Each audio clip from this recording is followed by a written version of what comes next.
बच्चों, आज हम पाठ 11 देखें तो शरीर के अंदर इस पाठ का वाचन करेंगे।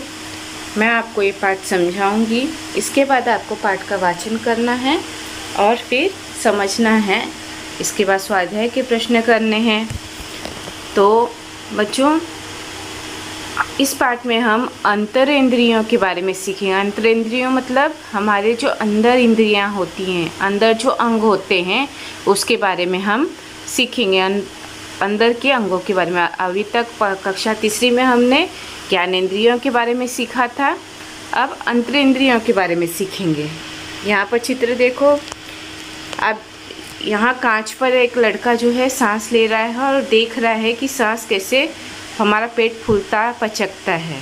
यहाँ पर जो डॉक्टर है बच्ची की नब्ज़ चेक कर रही है, ठीक है। और उस समय वो क्या कर रही है, तुम्हारी नाड़ियों का, जब तुम्हारा डॉक्टर तुम्हारे नब्ज़ चेक करती है तो क्या करती है, तुम्हारी नाड़ियों का स्पंदन चेक करती है।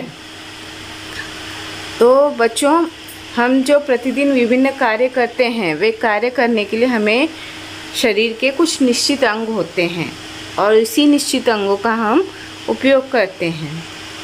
हम देखने के लिए आँख का उपयोग करते हैं, चलने के लिए पैर का, सुनने के लिए कान का, लिखने के लिए हाथों की उंगलियों का।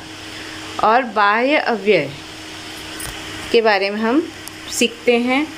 बाह्य अवयव क्या होता है, जो शरीर के बाहरी भाग में होता है, वो बाह्य अवयव, जैसे हाथ, पैर, सिर, वक्ष, पेट इत्यादि बाह्य अवयव है। अब बच्चों, कौन कौन से अंगों को हम ज्ञानेंद्रियां कहते हैं? आँख, नाक, कान, जीभ और त्वचा, इन 5 अंगों को हम ज्ञानेंद्रियां कहते हैं। इन अंगों द्वारा हमें अपने आसपास के परिसर की सही जानकारी होती है, इसलिए हम इन्हें ज्ञानेंद्रियां कहते हैं। बच्चों, अब हम अंतरेंद्रियों के बारे में सीखेंगे। अंतरेंद्रियां मैंने आपको बताया, हम प्रतिदिन विभिन्न कार्य जो करते हैं, वे कार्य करने के लिए हम शरीर के जिस निश्चित अंगों का उपयोग करते हैं, उन्हें अंतरेंद्रियां कहते हैं। और बाह्य अवयव के बारे में भी मैंने आपको बताया। बाह्य अवयव अर्थात आँख, नाक, कान, जीभ और त्वचा, ये 5 अंग हैं जो ज्ञानेंद्रियां हैं। इसके अलावा हमारे हाथ, पैर, सिर, वक्ष, पेट, ये भी बाह्य अवयव हैं। ज्ञानेंद्रियां 5, आँख, नाक, कान, जीभ और त्वचा, और बाह्य अवयव हाथ, पैर, सिर, वक्ष और पेट, ये बाह्य अवयव। अब बच्चों, सांस अंदर लेने पर हमारी छाती जो होती है वो क्यों फूल जाती है? नाक द्वारा सांस अंदर लेने पर हवा हमारे छाती, वक्ष के अंदर स्थित फेफड़ों में पहुंचती है और हवा द्वारा हमारे फेफड़े जो होते हैं फूल जाते हैं, इसलिए हमारी छाती जो है फूलती है। बच्चों, अंतरेंद्रियां शरीर की बहुत सारी क्रियाएं ऐसे अंगों द्वारा होती हैं जो शरीर के अंदर होते हैं। मैंने आपको पहले बताया था कि ज्ञानेंद्रियां बाहर की, बाह्य अवयव बाहर होते हैं। अंतरेंद्रियां जो होती हैं शरीर के आंतरिक भाग में होती हैं और शरीर के अंदर जो क्रियाएं होती हैं वो क्रियाएं अंतरेंद्रियों द्वारा होती हैं। रक्त को पूरे शरीर में संचारित करने वाले तथा भोजन को पचाने वाले बहुत सारे अंग शरीर के आंतरिक भाग में होते हैं।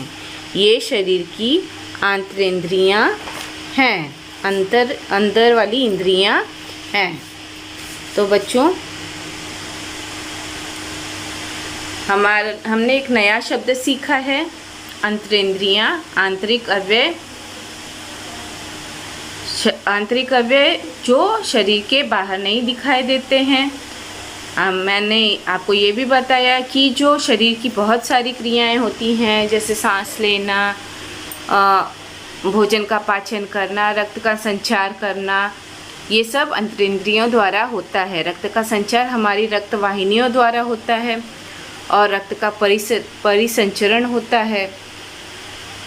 रक्त के माध्यम से वह हवा पूरे शरीर में पहुंचाई जाती है। हम जो भोजन ग्रहण करते हैं उसका पाचन भी होता है। तो हमने आज एक नया शब्द सीखा, आंतरिक अवयव। अब आंतरिक अवयव का विशेष स्थान, इनके बारे में हम जानेंगे, जिसके लिए आपको एक छोटा सा प्रैक्टिकल करना है। कांच की एक बरनी में कुछ छुट्टे बिस्कुट रखना है। इसके बाद आपको बरनी को बार बार उलटना पुलटना है। उसमें रखे बिस्कुटों का क्या होगा, बिस्कुट जो है अंदर तेजी से हिलाना है।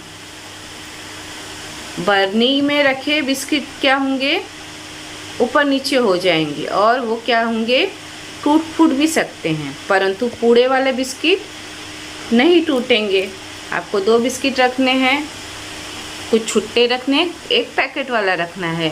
पैकेट वाला इसलिए ताकि वो बंधा रहे और छुट्टे इसलिए क्योंकि वो खुला रहे। और दोनों को रखने के बाद आप देखेंगे कि जो खुले बर्तन वाला बिस्किट है वो क्या होगा, टूट फूट जाएगा, लेकिन जो बंधा हुआ पैकेट का बिस्किट है वो नहीं टूटता है। ऐसा क्यों होता है बच्चों? क्योंकि कांच की बरनी जो है उल्टा पुल्टा करने पर बिस्कुट टूट जाते हैं। और वो इसलिए टूट जाते हैं क्योंकि वो आपस में टकरा जाते हैं, इसलिए वो टूट जाते हैं। लेकिन पूड़े वाले बिस्किट क्या होते हैं, कागज़ में पास पास मजबूती से बंधे रहते हैं, जिसकी वजह से वे नहीं टूटते हैं। तो हमारे जो आंतरिक अवयव हैं इनका हमारे शरीर में बहुत विशेष स्थान होता है, ये स्पष्ट होता है। वो कैसे? हमारे शरीर के आंतरिक अवयव शरीर में सुरक्षित स्थानों पर होते हैं। मतलब जो चीज़ें जहाँ होनी चाहिए वो चीज़ें वहाँ पर होती हैं। जैसे ये चित्र में स्पष्ट दिख रहा है आपको, अलग अलग जगह पे अलग अलग चीज़ें। जैसे ये ऊपर देखो, मस्तिष्क गुहा, वक्ष गुहा, उदर गुहा और कटी गुहा। हर आंतरिक अवयव की सुरक्षा के लिए शरीर के अंदर खोखले स्थानों को गुहा कहते हैं। हमारे शरीर की रचना ऐसी है कि हमारे आंतरिक अवयव अपने सुरक्षित स्थान पर बने रहते हैं। हमारे सिर और धड़ के अंदर खोखले स्थान होते हैं। अब इनमें भी भाग होते हैं, जैसे शरीर के 2 भाग, सिर और धड़। धड़ का 2 भाग, छाती का भाग और पेट का भाग, अर्थात वक्ष गुहा छाती का भाग, पेट अर्थात उदर का भाग। अब पेट का भी 2 भाग होता है, उदर गुहा और कटी गुहा। बच्चों, शरीर के अंदर ऐसी व्यवस्था की जाती है कि मस्तिष्क गुहा, वक्ष गुहा, उदर गुहा और कटी गुहा जैसे खोखले भागों में आंतरिक अवयव हिले डुले नहीं।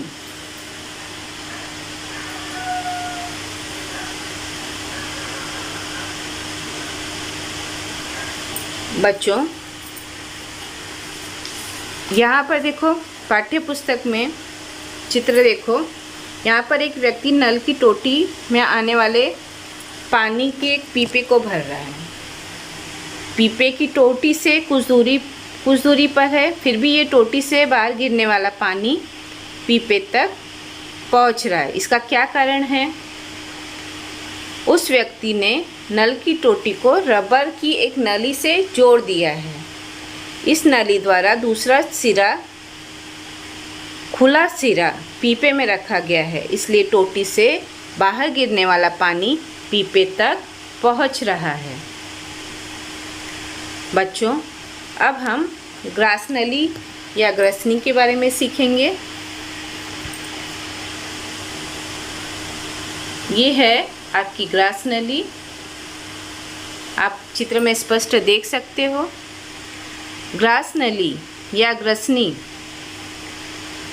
हमारे आहार नाल का एक भाग है। हम भोजन को मुंह से के अंदर लेकर चबाते हैं। जीभ से हमें भोजन का स्वाद होता है, ज्ञान होता है। इस भोजन में लार मिश्रित होती है। मुंह के अंदर भोजन का एक गीला गोला बनता है। जब हम इस गोले को निगलते हैं तब ग्रास नली से होकर यह उदर गुहा में स्थित जठर अमाशय में चला जाता है। जठर अर्थात अमाशय। ग्रास नली की दीवारें जो होती हैं लचीली होती हैं, इसलिए चबाया गया भोजन आसानी से जठर में पहुंच जाता है। ग्रास नली अर्थात ग्रसनी हमारी वक्ष गुहा में स्थित होती है। मैंने आपको पहले ही बताया कि ग्रास नली जो होती है उसको ग्रसनी भी कहते हैं।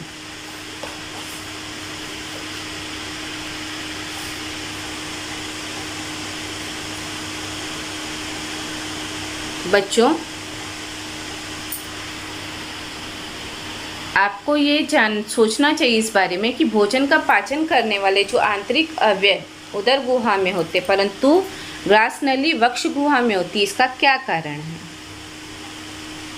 इसके बारे में आपको जानकारी इकट्ठा करनी है। और ग्रास नली की दीवारें लचीली दीवारों का क्या उपयोग होता है। जो लचीली दीवारें होती ग्रास नली की, उनका क्या उपयोग होता है। मैंने आपको पहले भी कारण इसका बता दिया है। इसको आपको अपनी पुस्तक में लिखना है। बच्चों, क्या तुम जानते हो कि हमारी भोजन जो है, हम जो भोजन खाते हैं, जो भोजन ग्रहण करते हैं, इसकी बहुत लंबी यात्रा होती है। भोजन हमारे मुख द्वारा अंदर जाता है। आंतरिक अवयव की सहायता से उदर गुहा में भोजन का पाचन होता है। ठीक है, भोजन पहले मुंह में जाएगा, फिर ग्रास नली में, इसके बाद वक्ष गुहा में, फिर उदर गुहा में, उसके बाद भोजन का पाचन होता है। फिर अनुपयोगी पदार्थ बाहर तैयार होते हैं और वो गुदा द्वारा बाहर हो जाते हैं। मतलब इसकी काफ़ी लंबी यात्रा होती है बहुत। और जो भोजन गुदा द्वारा बाहर निकलती है, इस नलिका को भोजन की यात्रा मुख से गुदा द्वारा तक एक नली द्वारा जाती है, जो मुख से गुदा द्वारा बाहर जाता है। इस नली को आहार नली कहते हैं। मतलब मुख से हम भोजन करते हैं और वो भोजन जिस नली के द्वारा बाहर जाता है, जहाँ तक बाहर, नली मतलब एक पूरी एक पाइप समझ लो आप, पाइप होता है। ठीक है, और ये 9 मीटर लंबा पाइप होता है। ये जो नली होती है 9 मीटर लंबी होती है। अलग अलग पाचक अंगों द्वारा भोजन व का ये मार्ग तैयार होता है। ग्रास नली अर्थ और आहार नली का ये हमारे आंतरिक अवयव हैं। अब बच्चों,